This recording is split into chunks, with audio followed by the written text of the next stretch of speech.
Welcome back to 820 Special Relativity. In this section, we want to discuss Lorentz transformation. Or in other words, given an event observed by Bob, we want to express that event as observed by Alice. We want to find the translation between the observations in Bob reference frames to the observation in Alice's reference frames.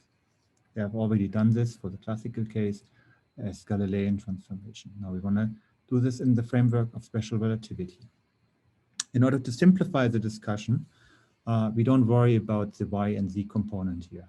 Those dimensions can be neglected if we assume that the relative motion between the two reference frames is only in x direction. We also know from the previous discussion that we can use the invariant interval. C t square minus x square is the same observed in Bob's and in Alice's reference frame. We will make use of this fact.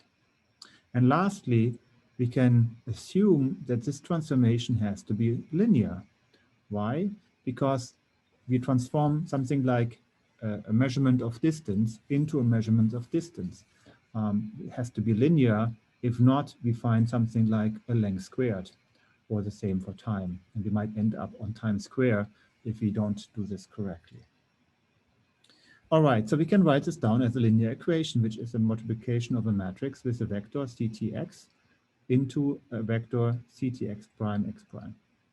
Okay, so the goal here now is to find the parameters or the coefficients of this matrix. Okay, I invite you to stop the video here and try to work it out. It's an interesting exercise, tests your algebra knowledge. There's not much physics in here, but it's still useful to go along and try to work this out.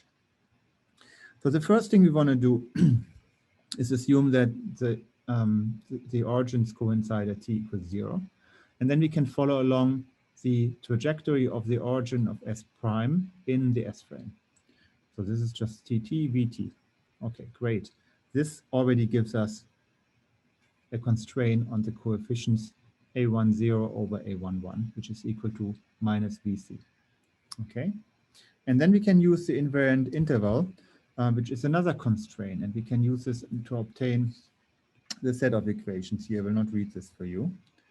And that's already enough in order to solve the set of equations. So if you do this and follow along, you find answers for all four coefficients, given gamma and beta as we defined them before.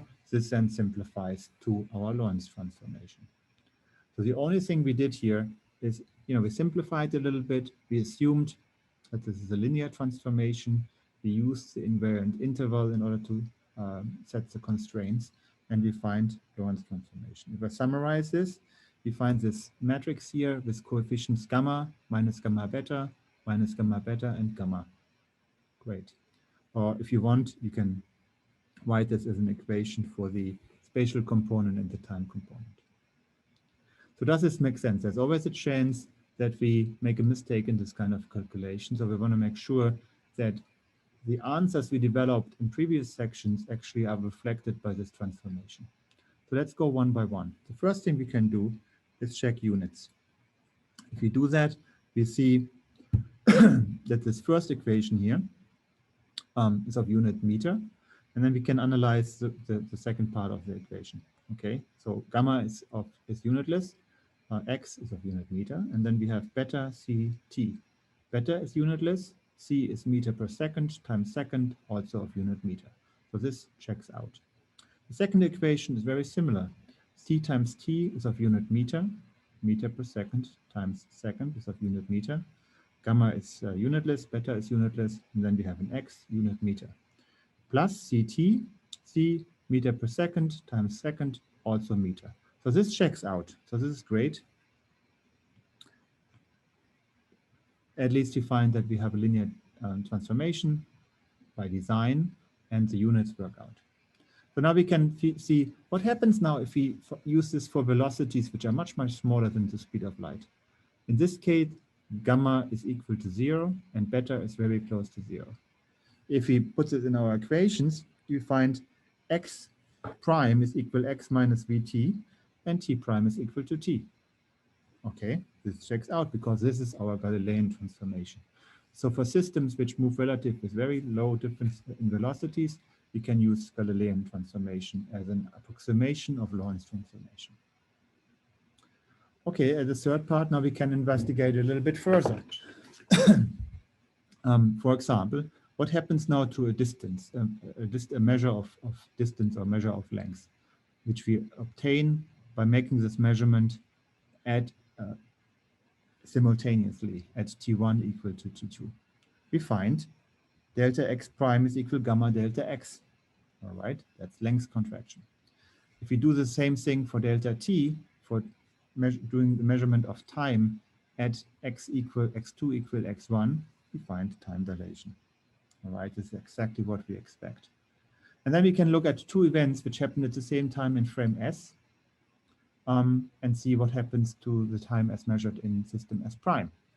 Delta t prime is equal to gamma delta t. Well, in this example, we set this to 0. And then we have the second term, which is minus beta over c gamma delta x. So we find that while this event happens simultaneously in our frame S1, in S, it does not happen simultaneously in our frame S prime. There's an extra term which is not 0 unless you actually measure at the very same point, if L is equal to 0. So this is the relativity of simultaneity. Again, this checks out, and I think we are good with our Lorentz transformation.